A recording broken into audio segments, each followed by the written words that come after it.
You cannot build a talent pipeline if you don't know where the talent is. The talent is in middle school right now for a company that's just coming to Memphis and expanding. I'm your host, Taylor Ann Carpenter, and welcome to The Talk Chamber, a production of the Greater Memphis Chamber. The Talk Chamber is the podcast for the latest on the Chamber, economic development, and all things Memphis. This episode features Jeanette Jones, the Director of Existing Business here at the Chamber. Jeanette, thanks for stopping by. No, thank you for having me. Of course. So before we dive too deep, can you tell us about your role here at the Chamber? Of course. I am the Director of Existing Business and the Director of our Advanced Manufacturing Council.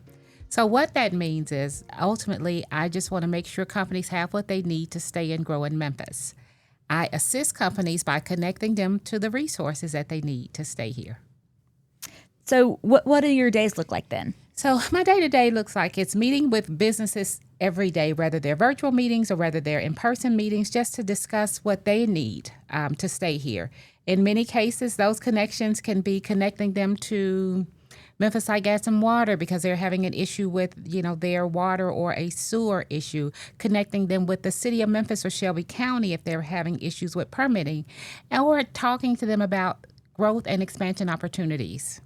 That's awesome. For our listeners, Jeanette has been so great with our existing businesses and works so hard. We are really excited to have her here at the Chamber, but I'm especially excited to have her here at the Talk Chamber and here on the podcast. So let's move into what I really want to talk about, what I'm super excited to talk about. October is quickly approaching, and for our listeners who aren't aware, what's so special about October? So the month of October is Manufacturing Month. Many people don't know that Manufacturing Day is always celebrated the first Friday in October nationally. This is something that was created by the Manufacturing Institute. So it's not just a Memphis thing, it's a national thing. So we're always excited to be a part of this initiative. We don't celebrate just Manufacturing Day. We extend it to the whole month. So then what is Manufacturing Month? Yes. So Manufacturing Month is an opportunity to highlight and celebrate the manufacturing industry, their contributions to the local economy and to the local community. It also provides opportunities to share their careers that they offer. Most people don't know that manufacturing industry is an amazing career pathway, and we have committed ourselves to making sure we do our part to let our community know about the jobs of the future. So bring us up to speed. How did we at the Chamber first get involved with Manufacturing Month? So the Chamber has always had a manufacturing council, and it ended in about 2012, and we decided to rebirth it and come back bigger, better, and stronger via Upskill Mid-South. Upskill Mid-South was an initiative to upskill our community through the good jobs of manufacturing. So once the Chamber got brought into this initiative, we decided to take a deeper dive into the manufacturing industry to see what career pathways they offer and also how we can connect the manufacturers and their employers to the skilled workforce of Memphis. That's awesome. And what are we doing now? So what we're doing now, we are continuing to work in that space. We work with our education partners, our community colleges, our high school, even our middle schools to make sure that our community is aware of the good jobs in manufacturing. Students can't be what they can't see, so we have committed to showing them the manufacturing industry. Our manufacturers have raised their hand and they're opened their doors so that students, educators, and parents can tour their companies so that they can learn about the assets of our community. I call our manufacturing industry the assets of our community. Yes, that is so true. And you said students can't be what they can't see. They cannot be what they can't see. So we're committed to showing them what it looks like to work inside a manufacturing plant. This is not the manufacturing of old. This is not the old dusty steel. Manufacturing can be a very, very clean and sterile environment. All of it is very safe. It's a good paying job. It's not the old dusty warehouse. It is, an environment that you want to work in. Our manufacturers are conscious about the culture and, they're conscious about retaining their employees and making sure that the manufacturing industry creates the jobs of the future. Definitely. I mean, manufacturing is going to be here and they've been here and they're going to be here for a long time. So it's important that we educate our future talent on what is going on and what they have to offer. Absolutely. So why is it important to celebrate Manufacturing Month, or what's the purpose and the goal? So the purpose is, so just to give you a little backstory, Memphis has 1,132 manufacturers. Wow. Most people don't know that. I did And not. just to kind of tell you some of the things that's made in Memphis. So we have the world's largest supercomputer. Yes. Hershey's. We have a Hershey's in Memphis where they make Ike and Mike's and Icebreaker mints. J.M. Smuckers. All of the peanut butter Uncrustables are made right here in Memphis. People don't know the good things that are made in Memphis. Riviana rice. All of the rice in the United States comes from Riviana. Is made right here in Memphis and South Memphis. So we're always excited to let people know, hey, this is what's made in Memphis. All of the 3D glasses, they're made right here in Memphis. American Paper Optics. So there's a lot going on in Memphis that people don't know about. We're committed to telling the story and making sure that our community is uplifted through the good jobs in manufacturing. Manufacturers and manufacturing companies, they contribute so much to our economy and sometimes go unnoticed. Yeah, they can contribute about $11.7 billion to our economy, and this is huge. I mean, and it's constantly growing. My role is to help companies to grow and expand, and a lot of that is in manufacturing. Our manufacturers are growing, they're expanding, they're hiring new workforce, they're buying new equipment. This is just economic development at its best in our Memphis community. That's incredible. So in what ways can people get involved with Manufacturing Month? So we do a lot during Manufacturing Month. So one of the things that we do, we will have a kickoff celebration at Morgan Steel where we will invite our community partners to come out and our Advanced Manufacturing Council and celebrate with us. We're going to kick off the month and let people know, hey, it's Friday, October the 3rd. It's Manufacturing Day, but we also celebrate all month. We tour companies. The companies host educators, students, and our community partners. If you're interested in joining us, please feel free to reach out to me at jjones@memphischamber.com or go to our website to learn more about all the things that we're doing during Manufacturing Month. I remember last year, it was very fun, the tours I got to attend and celebrating Manufacturing Day. But it's been a great opportunity for the students. I mean, I remember seeing their faces, lighting up when they were hearing about super niche things that I personally didn't know about and didn't necessarily have an interest in at the time. Yes. But these students were like, that's so cool. Let me ask this question. Let me hear about this. How can I get involved? What do I need to study? All these great questions from these students. It's such an exciting time to introduce them to a unique career path. We know that everybody's not going to go to college, and the ones that go may just want to go for a short amount of time. So they can get a certification, they can get a 2-year degree, an associate's degree, just to get in manufacturing, and this will give them a great paying job in Memphis and give them a really good sustainable lifestyle. But in the past, this has not been something that's been highlighted and focused on. So now we're committed to making sure that we put this out there along with everything else.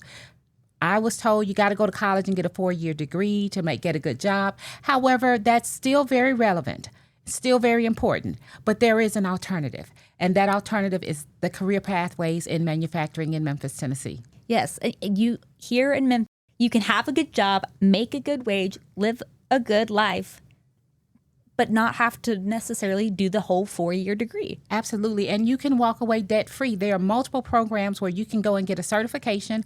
And if you took STEM in high school, and now it's a requirement, STEM and STEAM in high school, and if you can do basic math and pass an entrance exam, you can get on with one of these companies. You can get Tennessee Promise, that's 2 years free in college, and you can live a great lifestyle without the excess debt. Yes, it's a great option. And as you said, we have so many manufacturers here that, there's probably something that interests everybody in some way, shape, or form. Absolutely. So I want to move into the industry as a whole, and I want to take a little bit of our time to talk about that. Manufacturing is pretty big here, right? You said how many?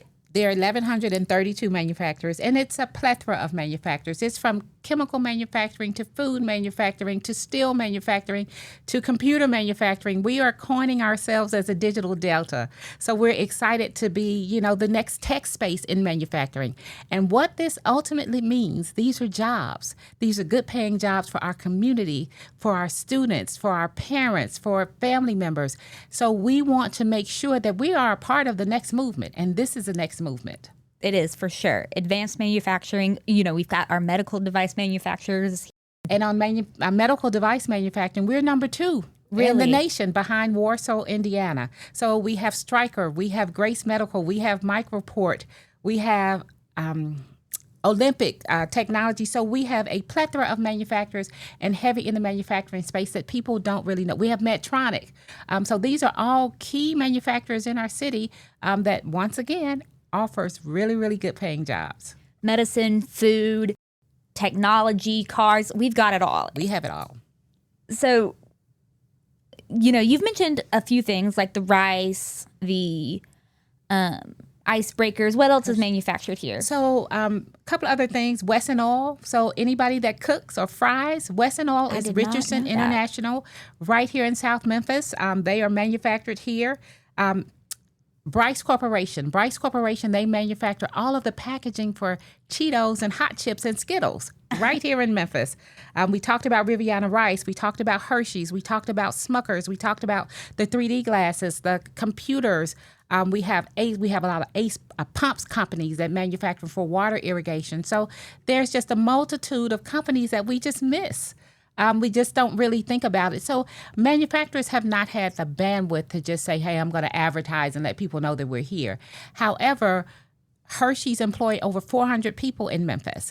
Wesson Oil employ over 300 people in Memphis. J.M. Smuckers employ close to 500 people in Memphis. So that this is a really viable industry that people, they have been missing, but we have been, I feel like we've made our mark in introducing our community to manufacturing through the tours, through different, our Advanced Manufacturing Council. So we do a lot in that space. And can I talk about the council just a little bit? Please, yes.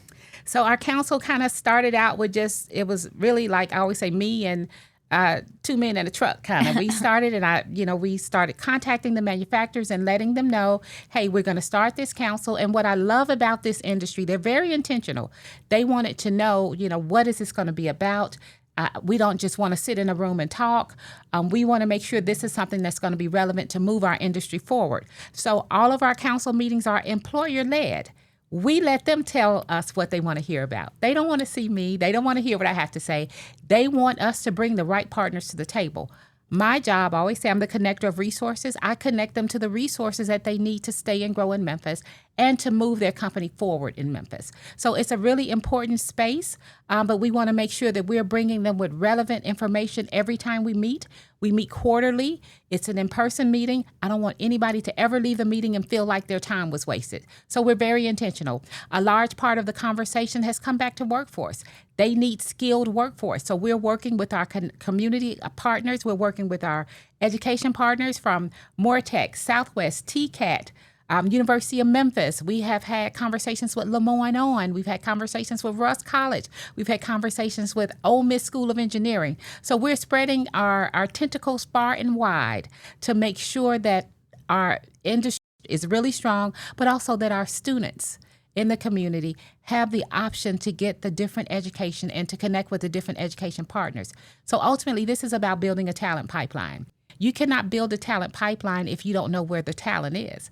The talent is in middle school right now for a company that's just coming to Memphis and expanding. The talent is in high school right now for a company that's just opening their doors and want to get them high schoolers exposure so that when they graduate, they will know this is an option. You don't necessarily have to go to a 4-year college to get a good job.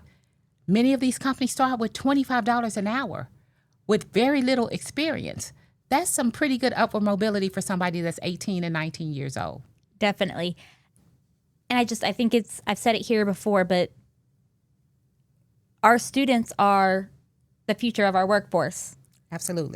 It's crucial that we get them at middle school. It's crucial that we, start telling them about career options. And by the time that they get to high school, a lot of high schools offer programs that can help them learn more about manufacturing or that specialized thing that they want to go into. I mean, if I recall, last year there was a robotics class that came in toward. Absolutely. So there's always, they're always looking at the next best thing, which is AI and robotics. But I'll say this, let's go back to the education piece.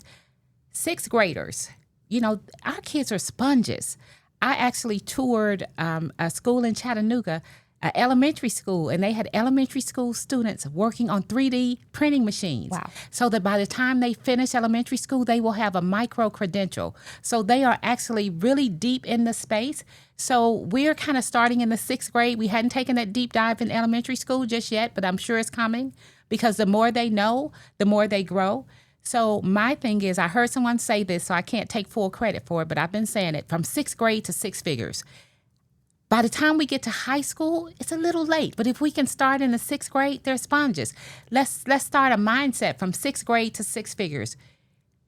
Kids are sponges. You plant that in their head, and they're going to say, you know what? Starting in the 6th grade, I'm going to commit to making 6 figures. So that's how you alleviate poverty. That's how you alleviate recidivism. That's how you alleviate youth and young adult crime. Because if they have the good jobs and there's hope, starting in the 6th grade, and that hope continues from 6th grade to high school, to college, to post-college, and they realize, hey, this is my opportunity to grow.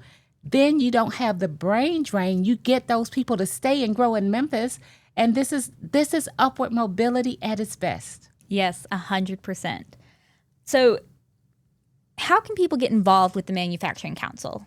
So our council, we're very intentional. So all they have to do is just reach out to me and just kind of what I like to do. So there's always a meeting before the meeting. I like to figure out, what's your interest in the council. It's not an opportunity it's not an opportunity to sell the group anything. It's an opportunity to listen and learn and contribute and collaborate. So there are always things that we can do in this space. But they can get involved by reaching out to me, and then there's always a meeting or conversation, because I want to make sure that there is a natural vested interest in moving that industry forward.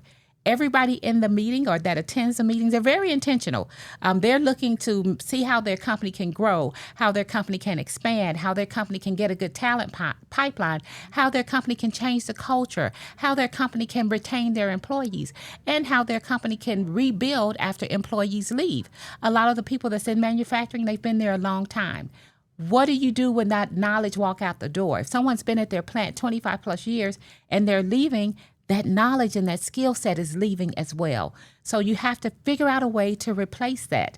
So those are the conversations that we have at our council meetings.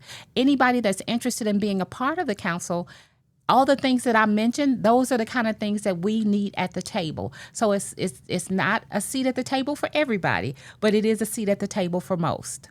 Yes. And are there action items that come from these meetings that help solve these problems? Absolutely. So everybody, every meeting, there's a takeaway. We take notes. So we always start, we have a chair and a co-chair. One of our chairs is with J.M. Smuckers. The other one is with Nucor Steel. So we let them bring forth, they are in the manufacturing industry. I just kind of facilitate and coordinate. So we let them talk to us about what's happening in your company. Do you mind sharing? We had someone to talk about the culture. The culture is not good.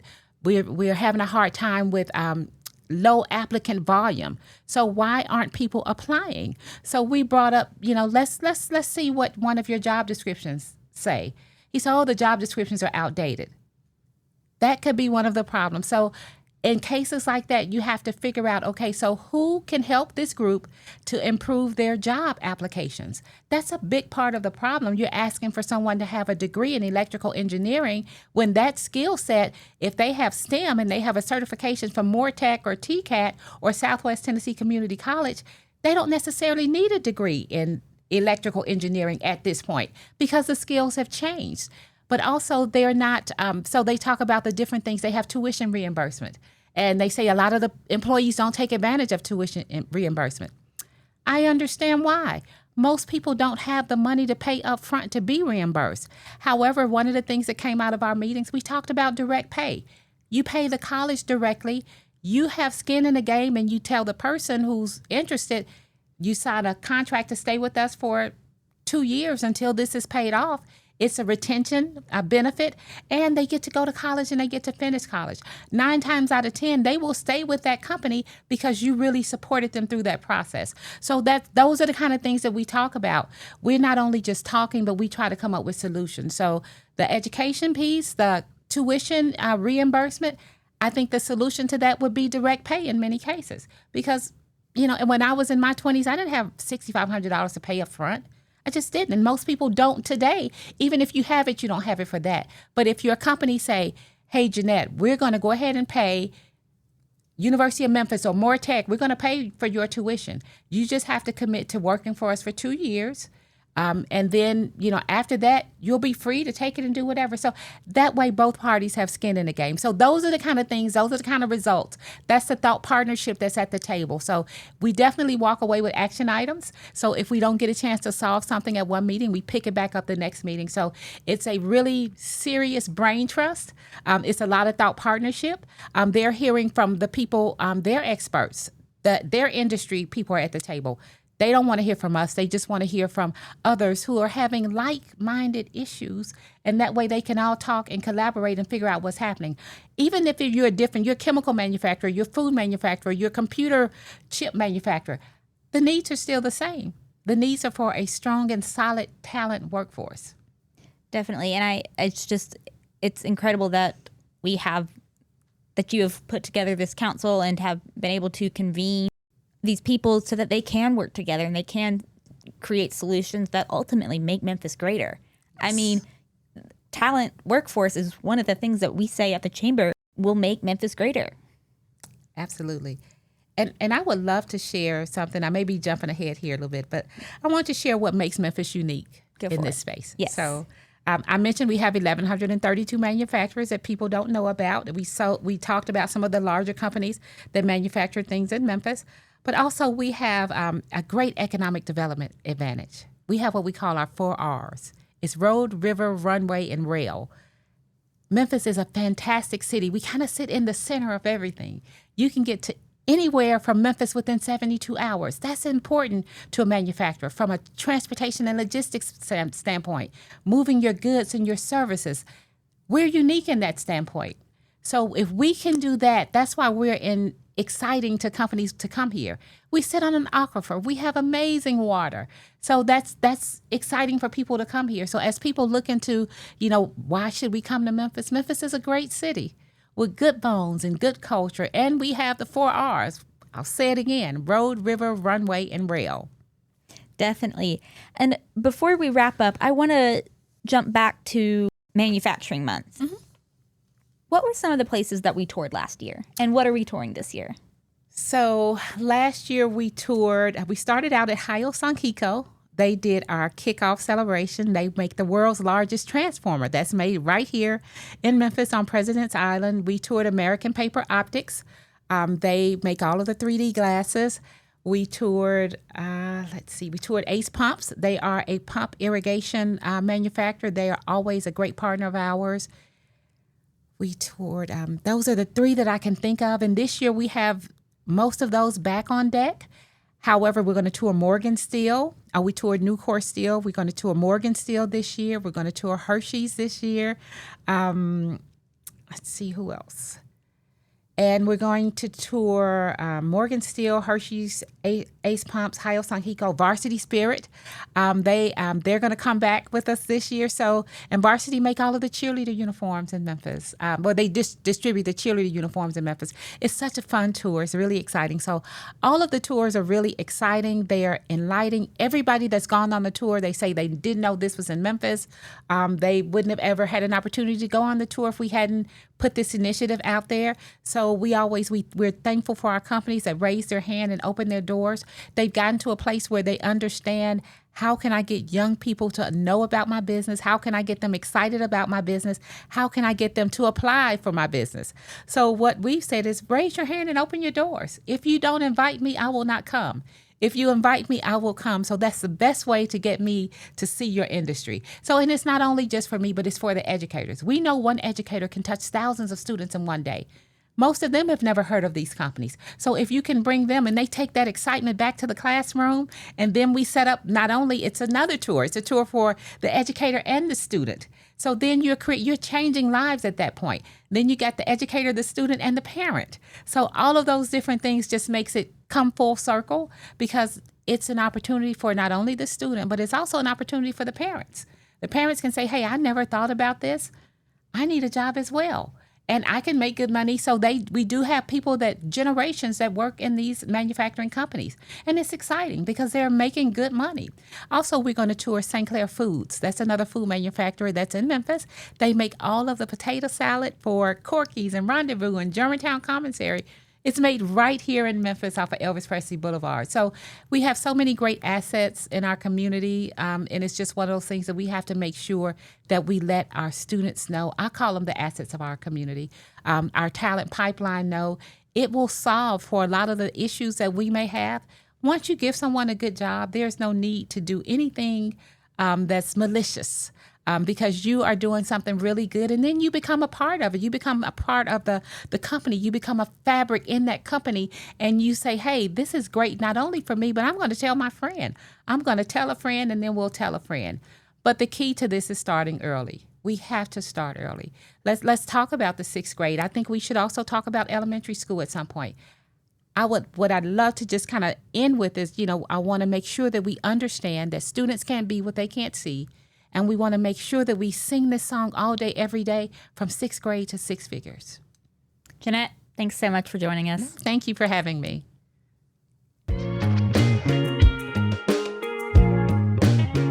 Thank you so much for joining me on this episode of the Talk Chamber. We are so glad you're here. As Jeanette told us, students can't be what they can't see, which is one of the reasons that we participate in Manufacturing Month. Join us this October in celebrating Manufacturing Month. If you enjoyed this episode or learned a valuable piece of information, share this episode with a friend or a few. Subscribe to the Talk Chamber to keep up with the latest on the Chamber, economic development, and all things Memphis. Follow us on social media at Memphis Chamber, and we'll see you next time.